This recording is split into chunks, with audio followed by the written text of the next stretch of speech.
Hello people, namaste, welcome back to my channel. This is how I look early in the morning. మంచి glowing face ఉందనుకుంటున్నారా? అట్లేం లేదు, filter అనమాట. Morning లేవగానే మంచిగా బ్రష్ చేసేసుకొని I was making lunch that day. So మంచిగా chicken pulao చేసిన. I was craving so badly. So నేను టేస్ట్ చేసిన, దాని తర్వాత డాడీ టేస్ట్ చేసినాడు. కొంచెం స్పైసీగా అయిందన్నారు, but it was so good. Then బ్రేక్ఫాస్ట్కి I had idli and 1 dosa. దాని తర్వాత మా రేహాన్ చూస్తే వాడికి కూడా మంచిగా ఇడ్లీ తినిపిస్తున్నాయి అనమాట. డాడీ రోజు నన్ను మధ్యలో దింపిస్తాడు అనమాట, బస్ స్టాప్ దగ్గర. నేను అక్కడ నుంచి బస్సులో వెళ్ళిపోతా.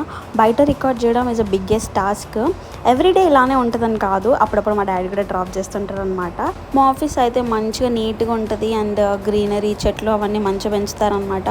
సో నా ప్రాజెక్ట్ ఇంకా స్టార్ట్ అవ్వలేదు. So I was just watching reels. తర్వాత సనం తేరీ కసం మూవీ చూసినా అనమాట. చూసిన ప్రతిసారి ఏడుస్తాను నేను. దాని తర్వాత కొన్ని ఫొటోస్ దిగి ఇన్స్టాలో పెట్టి ఇంటికి వచ్చేసాను అనమాట. ఈ వీడియోకి ఇంతే guys. Please do subscribe for more videos. Bye.